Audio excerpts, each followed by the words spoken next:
السلام علیکم ورحمۃ اللہ وبرکاتہ، نحمده ونصلی علی رسولہ الکریم، اما بعد فاعوذ باللہ من الشیطان الرجیم، بسم اللہ الرحمن الرحیم، رب اشرح لی صدری ویسر لی امری واحلل عقدۃ من لسانی یفقہوا قولی۔ نماز کے بعد کے اذکار، ایک بار اللہ اکبر کہنا اور اونچی آواز میں۔ ابن عباس کہتے ہیں میں نبی صلی اللہ علیہ وسلم کی نماز کے مکمل ہونے کو تکبیر کی وجہ سے سمجھ جاتا تھا، یعنی سلام پھیرنے کے بعد آپ اللہ اکبر کہتے۔ نمبر 2، 3 بار استغفر اللہ کہنا، میں اللہ سے بخشش مانگتا ہوں۔ صبان کہتے ہیں کہ رسول اللہ صلی اللہ علیہ وسلم جب اپنی نماز سے فارغ ہوتے تھے تو 3 مرتبہ استغفار فرماتے۔ ولید کہتے ہیں کہ میں نے اوزائی سے پوچھا آپ استغفار کس طرح فرمایا کرتے تھے، تو انہوں نے کہا آپ اس طرح فرماتے استغفر اللہ استغفر اللہ استغفر اللہ۔ اس کی کیا حکمت ہے؟ نماز کے بعد استغفار کرنے کی۔ استغفار کا مطلب ہے بخشش مانگنا، یعنی اگر کوئی ہم سے غلطی ہو گئی ہے، بھول چوک ہو گئی ہے تو اللہ تعالیٰ اس کو معاف کر دینا اور ہماری نماز قبول کر لینا، غلطی معاف کر کے۔ نمبر 3، اللہم انت السلام ومنک السلام تبارکت ذی الجلال والاکرام۔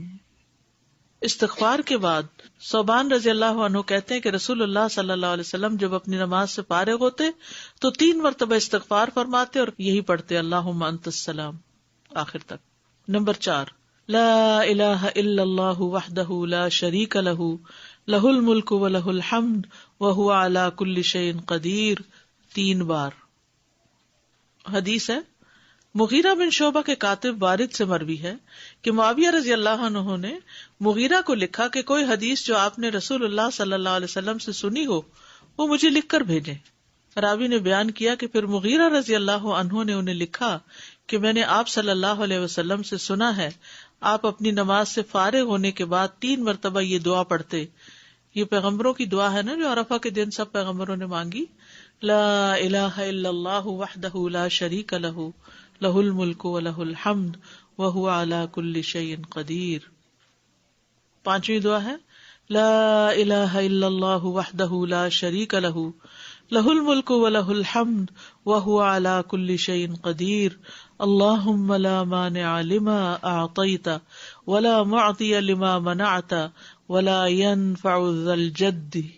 ایک روایت میں منک الجد بھی آتا ہے، یہ اگلی روایت ہے، ولا ينفع ذا الجد منک الجد۔ 6ٹھی دعا ہے، لا الہ الا اللہ وحدہ لا شریک لہ لہ الملک ولہ الحمد یحیی ویمیت وہو حی لا یموت بیدہ الخیر وہو علی کل شیء قدیر۔ یہ دعا اور کس موقع پہ پڑھی جاتی؟ بازار جاتے ہوئے، کئی لاکھ نیکیوں کا ثواب ہے جو بازار میں یہ دعا پڑھ لے۔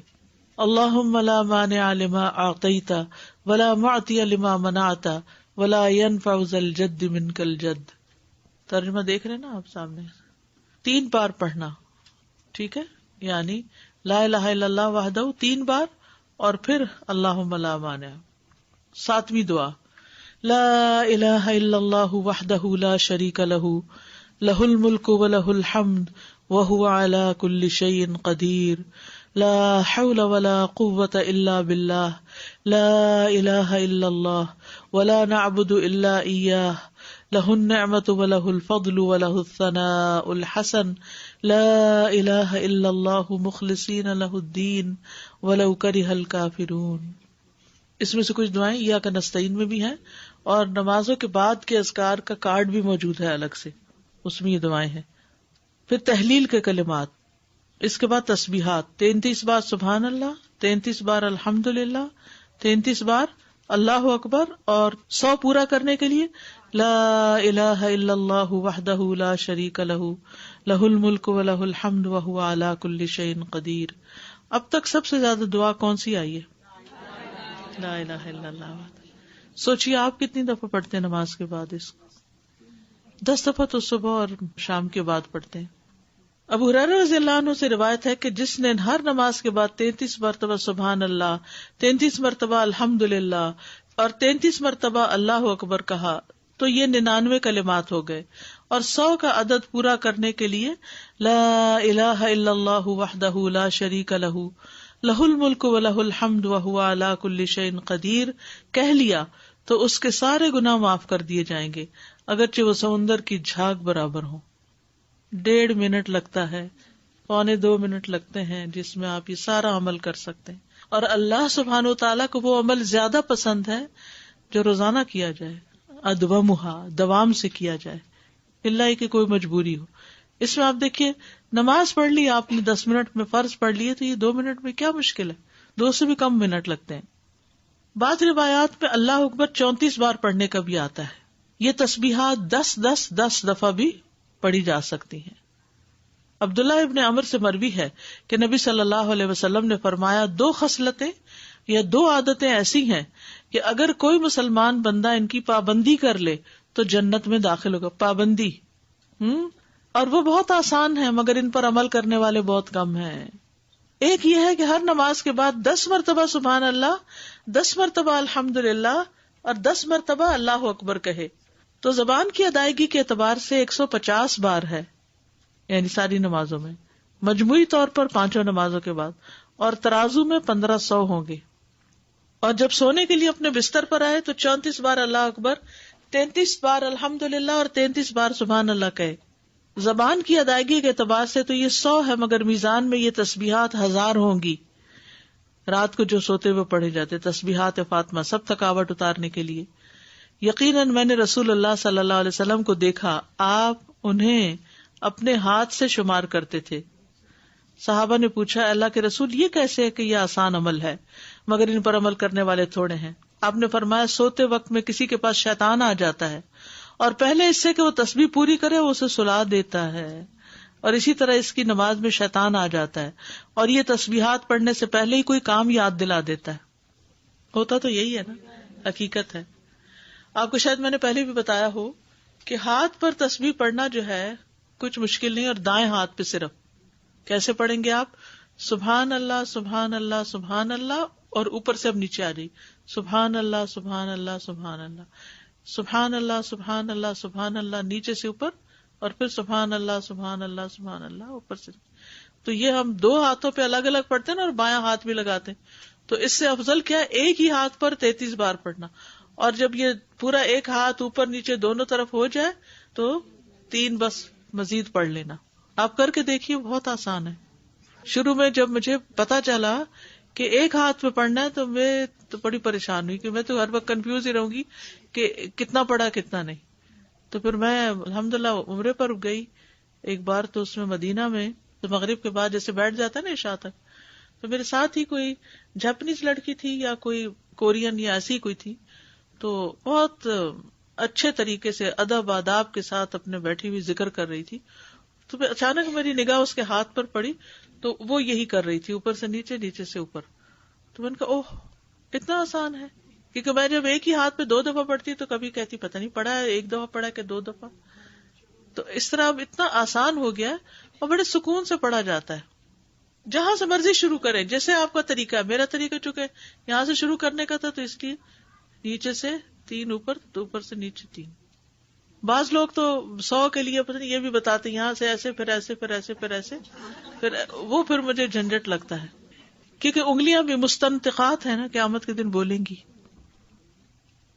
25 بار تسبیحات پڑھنا، یعنی یہ بھی جائز ہے، ٹھیک ہے۔ آیت الکرسی، جنت میں جانے کا راستہ۔ رسول اللہ صلی اللہ علیہ وسلم نے فرمایا، جو شخص ہر فرض نماز کے بعد آیت الکرسی پڑھے اس کو موت کے علاوہ کوئی چیز جنت میں جانے سے نہیں روک سکتی۔ سبحان اللہ۔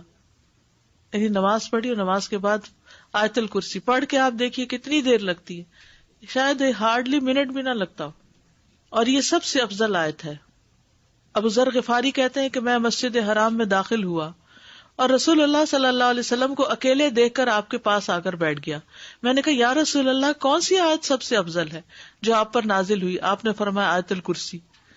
کرسی کے مقابلے میں 7 آسمان اس طرح جیسے بیابان زمین میں کوئی چھلا پڑا ہوا، اور پھر کرسی کے مقابلے میں عرش کا حجم اس طرح ہے جیسے اس چھلے کے مقابلے میں بیابان کا وجود۔ قرآن کریم میں سب سے عظیم آیت ہے۔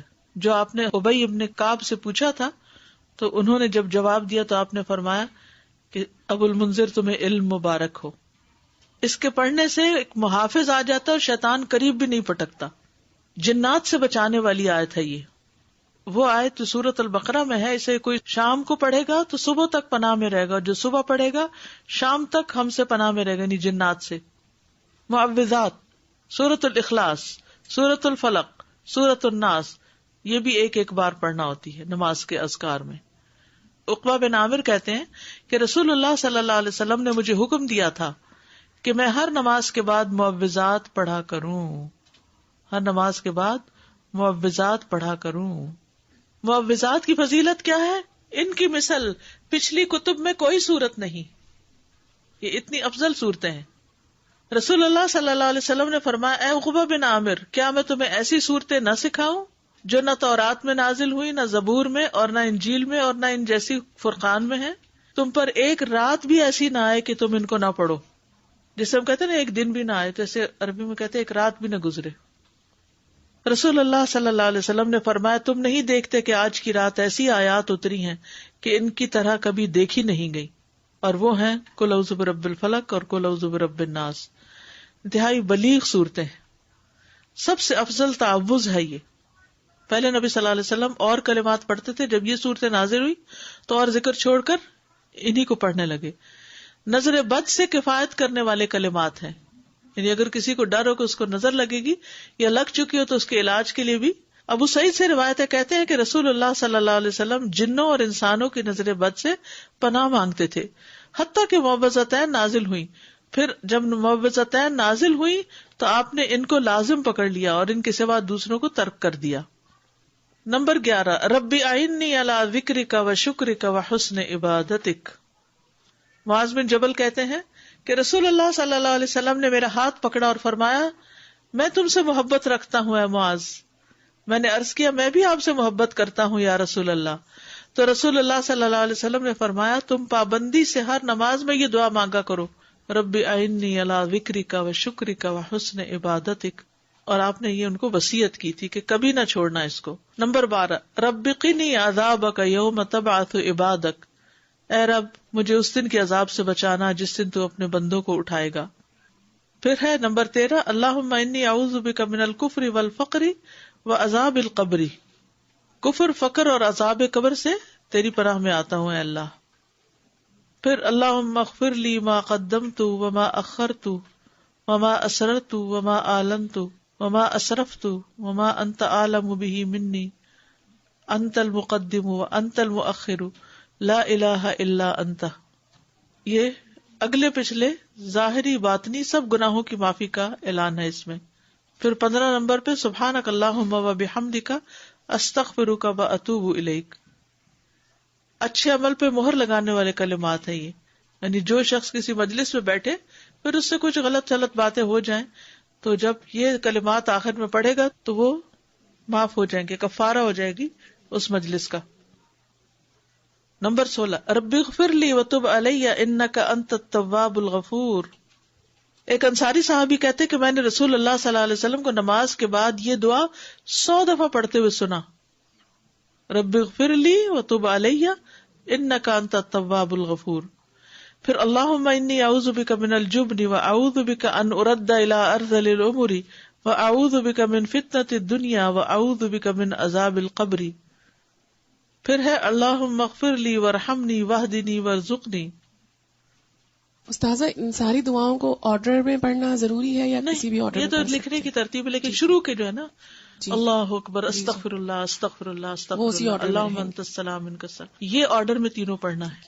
ٹھیک ہے, اس کے بعد آپ آیت الکرسی پڑھیں یا تسبیحات پڑھیں یا پھر جو بھی دعا چاہیں پڑھیں. ان میں سے یہ ہے کہ ایک پوسٹر بھی بنایا گیا تھا اور ایک انشاءاللہ یہاں بھی میں چاہ رہی تھی کہ چھپوا کے دے دیں. اس میں یہ ساری تو نہیں آ سکیں گی لیکن موٹی موٹی دعائیں جو ہیں وہ آ جائیں گی. تو میں نے تو جو اپنا قرآن مجید ہے وہ ایک پرنٹ آؤٹ سا نکال کے ان دعاؤں کا, قرآن مجید کے جو جسے دیکھ کے پڑھتے ہیں نماز میں, اس کے اندر نشانی کے طور پہ اس کو رکھا ہوا پلاسٹک میں ڈال کے. تو جب میں نماز شروع کرتی ہوں تو اس کو نکال کے سائڈ پہ رکھ لیتی ہوں. جب نماز ختم کرتی ہوں تو پھر جو یاد ہیں اور جو نہیں پوری طرح یاد ان کو جو یاد ہے بس ہنٹ دیکھتی جاتی ہیں اور پڑھتی جاتی ہیں، جو نہیں یاد ان کو دیکھ کے پڑھ لیتی ہیں. تو اس سے کیا فائدہ ہوتا ہے کہ اس طرح پڑھی جاتی ہیں، ورنہ تو وہ بھی بھول جاتا کون کون سی تھی. یا تو بچپن میں یہ سب سیکھ لیتے نا، پھر مشکل نہیں. جیسے نماز ہم نے اول سے آخر سیکھی ہوئی ہے نا، تو وہ ایک گاڑی دوڑ پڑتی ہے. لیکن یہ دعائیں تو ہم نے بڑے ہو کر ہی سیکھی ہے نا، اور کچھ نئی نئی پھر پتہ چل جاتی ہے تو وہ ایڈ ہو جاتی ہیں. تو اس طرح بھی آپ آسانی سے رکھ سکتے ہیں تاکہ یاد رہے. یا آپ کہیں سائڈ پر پیسٹ کر دیں اور آپ پڑھتے رہیں، جب دعا بھول جائے تو ذرا سا ایک نظر ریمائنڈر کے لیے دیکھ لیں، کسی وال پہ لگا دیں، کپبورڈ پہ قریب ہی جہاں آپ نماز پڑھتے ہو. دور کہیں چلے گی تو پھر رہ جائے گی.